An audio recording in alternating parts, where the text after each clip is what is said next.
So in this video, I'm going to walk you through updating our Archi-Demo live financial model and then guide you through it on how to use it to have a proper strategic discussion on how the business is traveling. This is all part of my profit metrics framework because you need good information to make informed strategic decisions. You can't run a company properly by flying by the seat of your pants. You need that budget, forecast, actual, KPIs, cash flow. You need all that stuff to sit around and have a proper discussion about where you've come from, where you are now, and where you're heading. Now, in previous videos, we set up a live three-way financial year model. We imported the opening balances as at June 30, 24, and we built a rolling three-way 5-year forecast, and we snapped off the 24-25 budget and locked it away. We then also compared the most recent revenue forecast to the budget to see if the pipeline is set to deliver the revenue that we are budgeting for. Give us some comfort. Okay, so the July 24 end of month has rolled around. We want to update it for the actuals and then create a deep dive report so that we can analyse the variances between budget, actual, forecast, so that we can understand if something's not going to plan, we want to understand why and get to the bottom of it. And as well as allowing us to create a new full year forecast target, we can also use this report to help build up our KPIs that monitor the performance in the P&L. To make everything a bit easier, I've color-coded things. And you'll see on the left of this diagram, that's the color chart. They're the elements. The projected is the forecast. The original is the budget. The revised is the reforecast. And the actual is the pink. Now on the right, that circular diagram more or less talks about the cadence and what reports or what you're going to be comparing, what targets you're going to be comparing against in those respective quarters. Now for this first quarter, we just rely on the original budget, we're comparing that against the actual, and we're seeing what impact that has on the full year forecast. We don't do our first reforecast until the end of the first quarter, and that's at September 30. Now all of this underpins the profit metrics methodology. Profit metrics is all about reporting, budgeting, forecasting, cash flow, and you need them to have the strategic discussion.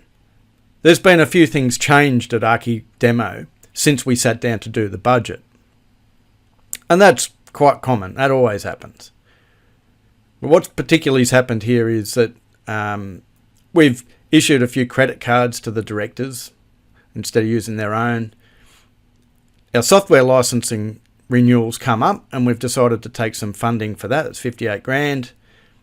Same with our PI insurance premium. It's up for renewal. We're going to get some funding to pay that. Also recognising that, our working capital is probably going to go up, our debtors and stuff, our WIP, because we're growing. So we've taken on a bank loan facility, a working capital loan of 250. One of the things that I was told very early on as an accountant was you borrow money when you can, not when you have to. And the other bit of information would be that extra staff person didn't start until the end of the month.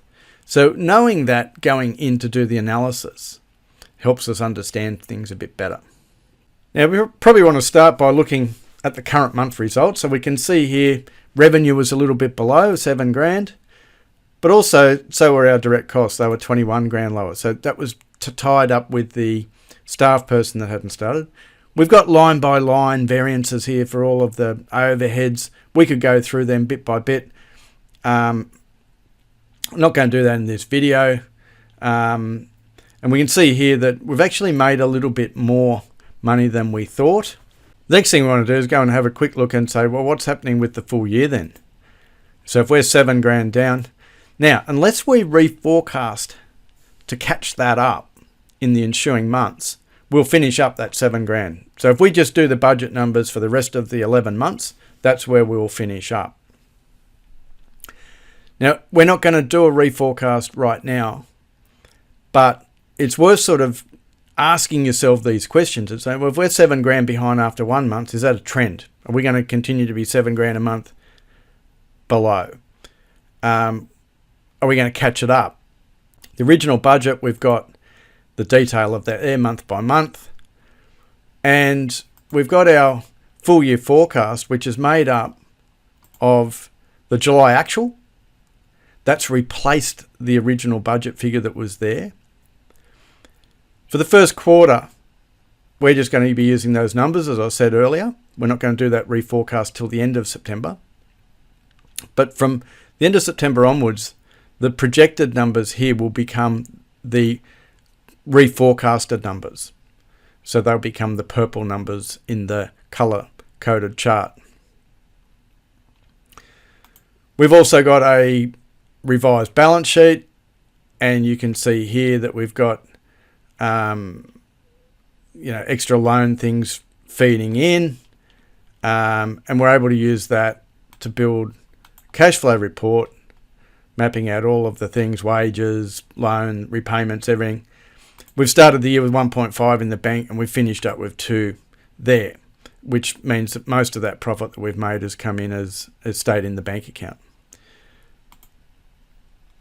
We've also got this drivers report that shows us, salaries, utilisation, overheads, multiply, those sort of things. I find this chart one of the most useful tools that I've got. We update for the actual, you get a really good view of what's going on, and you've split your sales pipeline down into the secured, unsecured marketing. And now we can go to the KPIs. So for the month, the multiplier was 2.88, which was better than the 2.8 that we budgeted. So we're pretty happy there.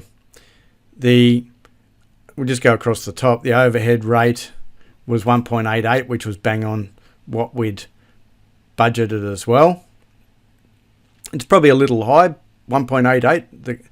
The best practice is 1.4, and it's probably a function of having a slightly bigger office than they need, or not having the economies of scale that the bigger firms have. Net profit was 12% against the budget of 11.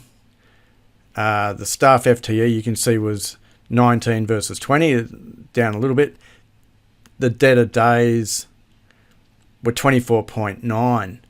And we'd set ourselves a KPI of 45, so that's much better. We don't want them to blow out to 45, but and maybe we need to wheel that KPI back a bit. If we can manage our debtors to under 30 days, we should set that as a target. The utilisation came in at 67 against a budget for the month of 63. So looking at it, and what's going to happen is as the year progresses, we're going to backfill all of these August, September's, etc. with the black stuff. And we get a really good idea of how the year's progressing. Well, if you enjoyed this video, hit the subscribe button. There's going to be a regular update coming out for Archi-Demo once a month, where we tear down the financial results like this.